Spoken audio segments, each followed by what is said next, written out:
I really hate my brain. I have this thought a lot when I find myself getting angry about something I said I wouldn't get angry about, or when I am worrying about something I said I would let go, or even when a simple life task becomes incredibly difficult to complete and I just avoid it and avoid it and avoid it. I definitely feel this way when I get really severe pain from migraines. And I think a lot of people have these thoughts, whether it's because of migraine or anxiety or depression or any number of things that we associate with our brain function. And I think that's why it's really important to acknowledge it. But something I really notice is that I don't hear a lot of people talking about how much they love their brain. And I think here on Qué Onda, we need to take a minute to give some love to the brain.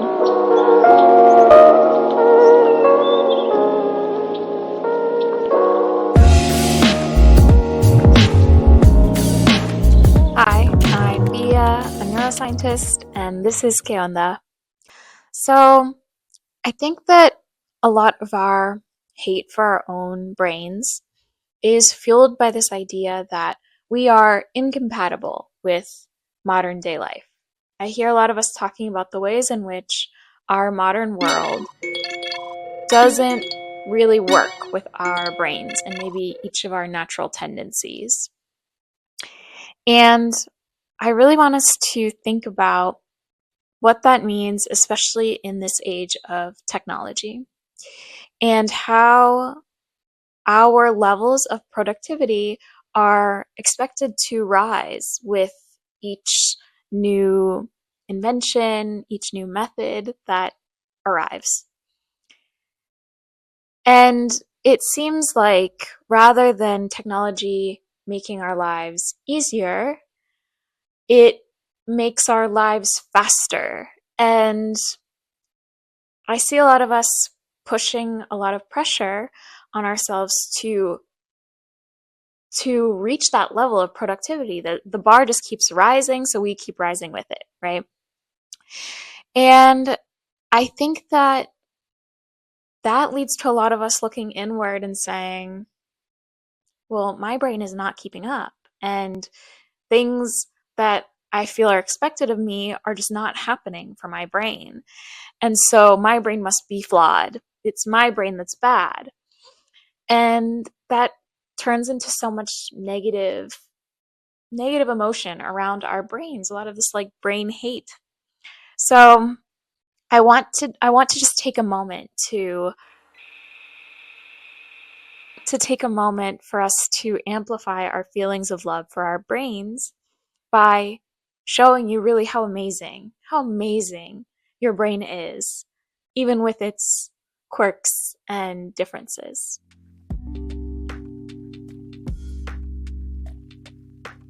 So your brain really is a miracle.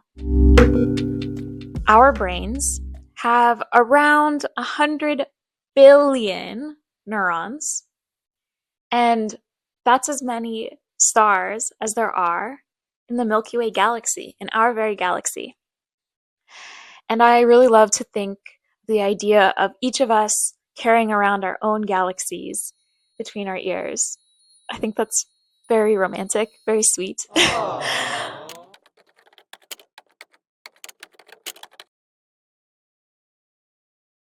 If you've never touched a brain before, let me describe it to you. Brains are soft and squishy, and they have these diving sulci and these rounded gyri that make up this sort of folded up, squishy mass. And it's all folded up like that so that you can fit a ton of cells and information in a really compact organ inside of your skull. And the cells, the neurons, are so small that you cannot see them whenever you hold the brain. You cannot see the connections, but you can see these huge structures of cells all lined up and waving across the organ. The neurons use a combination of electrical and chemical signals to talk to each other. And this function uses up a lot of our body's energy. By the way, it's a good time to let you know that we do not use only 10% of our brain at any given time. We use 100% of our brain at all times, doing all things, whether spacing out in class or folding your laundry or committing tax fraud. That myth was just really convenient for a 2010s Hollywood feature. Limitless, limitless, limitless, limitless. So to send those signals between neurons, our brain uses a lot of our body's energy. I think it's around 20%.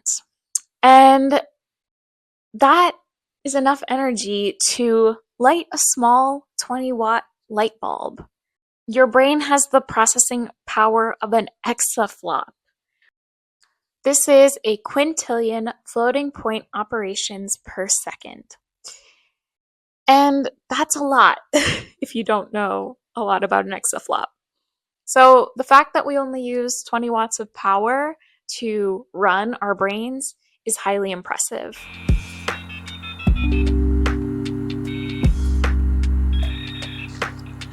So what does our brain even run on? I mean, if it's doing so many computations and the cells need so much energy, where does it get it from?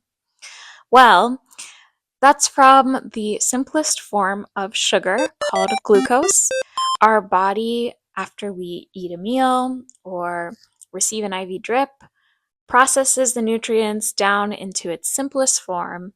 We store it whenever we're not currently eating a meal, but when we need it, it's released into the blood and it's fed to our brains. So our brain's primary source of energy is glucose, but also it requires oxygen. Oxygen is super important for our cells to be able to generate energy, and our bodies adjust to that by providing our brains with the most blood of any other organ in the body, like by a lot. We have this really, really complicated network of blood vessels in our brain to make sure that every part of the tissue is supplemented with enough sugar and oxygen that it needs to be sending signals between all of these different cells trillions and trillions of times over, which is still hard to wrap our heads around. Brain joke. Okay, I had other stuff to say.